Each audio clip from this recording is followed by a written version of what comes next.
TomoNews presents Vegans. Vegan activist throws family's fish back into the water.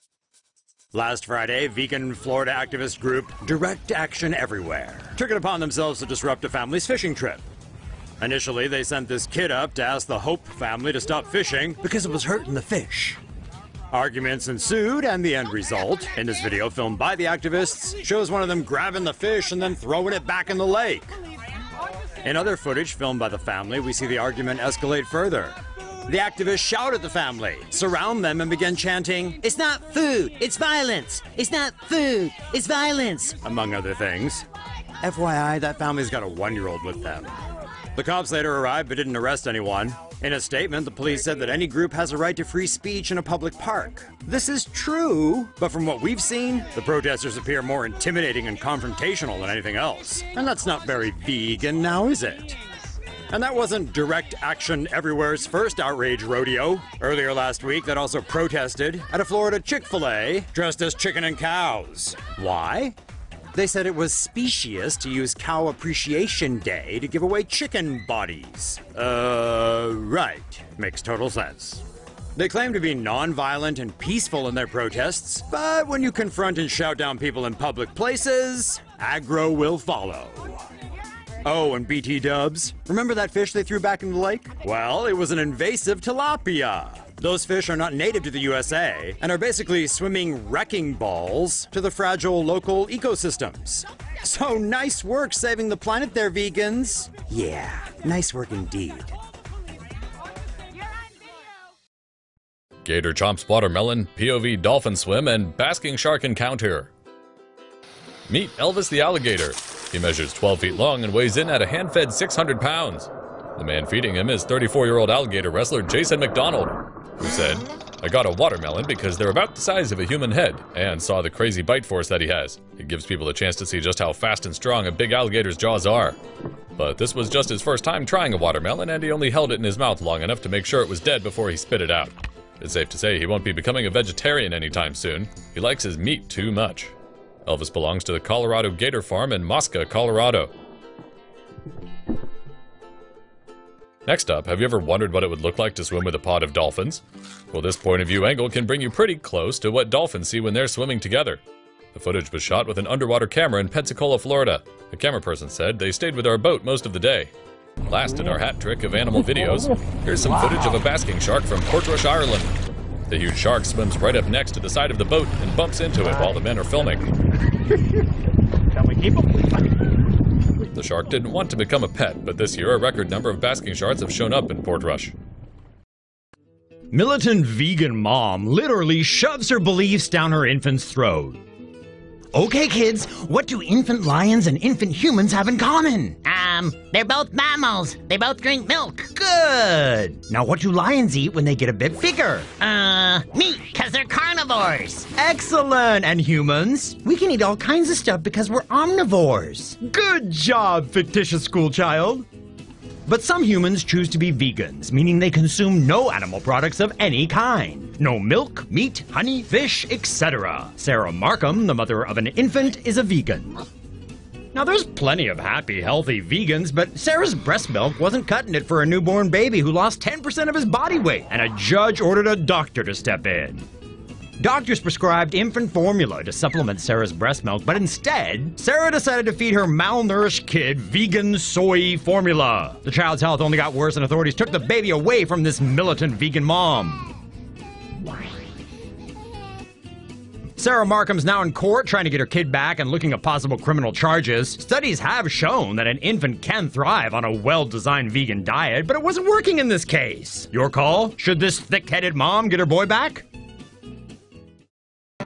Bears becoming vegetarian because of global warming. Are you hot? Looks like global warming is getting so unbearable that grizzly bears in Alaska are now going vegetarian.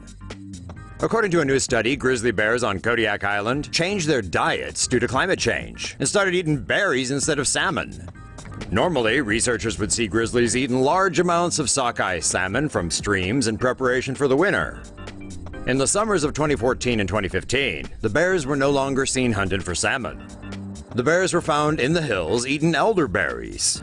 Warmer temperatures were causing the berries to ripen earlier. This meant that salmon and berries were available at the same time. Elderberries contain less protein compared to salmon and require less energy to digest, leading to faster weight gain for bears.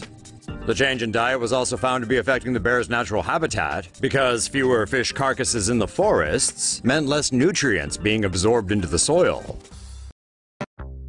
Waiter, there's a frog in my salad.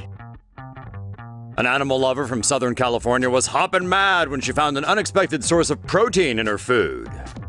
The woman, a strict vegetarian with meat allergies, had an unforgettable experience while eating an organic salad she bought at Target.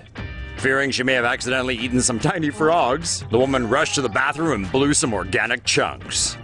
Even worse though, the woman and her husband then thought the motionless frog had croaked it. Luckily, however, the husband performed CPR on the frog and brought the little guy back to life. The Kermitted couple now have adopted the frog as a pet and named him Lucky. And it's lucky for Lucky he didn't end up in a salad bought by a Frenchman. They'd be queuing around the block if Target opened a salad bar in France. Target offered the woman a $5 gift voucher as compensation. She says that doesn't even cover the cost of the salad. Guess you should have told them to hop it. YouTuber credits raw vegan diet for making her BO-free. Hawaii-based Elise Brodigam routinely extols the virtues of veganism on her YouTube channel Raw Alignment, going so far as to claim a plant-based diet has made her considerably less stinky.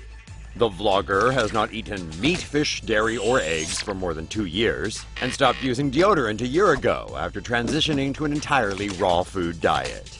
She still sweats like a pig at the gym, but gives off a natural pheromone smell, rather than foul body odor. Brodigam reasons it's the same reason as smoothie shops not giving off strong smells, unlike, say, pizza parlors or bakeries.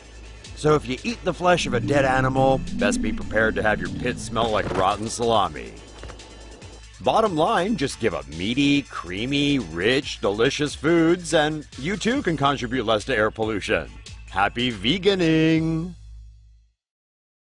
When you gotta go, you gotta go.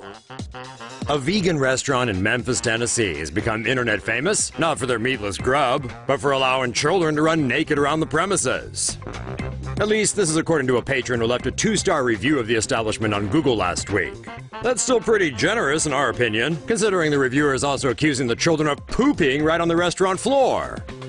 According to the review, a naked baby was running around and exposing her butthole to customers, while another was showing off her yodeling skills during the meal. Owners Adam and Christy Jeffrey confirmed that it was in fact their child who was streaking through the restaurant. However, they're on the defensive against the onslaught of reactions they've gotten from netizens, with Christy warning they've thoroughly irritated Mama Bear. Meanwhile, the couple has gotten hundreds of prank calls and negative comments on social media regarding the alleged incident. But the owners say they won't back down and are standing by their restaurant motto. If you can't do vegan, then don't come here. If you can't do children, don't come here. Shelby County Health Department inspectors investigated the restaurant on July 8th and found no violations, adding that children were not near the food prep or cooking areas. However, throughout all of this, the owners haven't actually denied the fact that their child pooped on the restaurant floor. So, regardless of how things look during inspection, if what the Google reviewer says is true, that's just gross.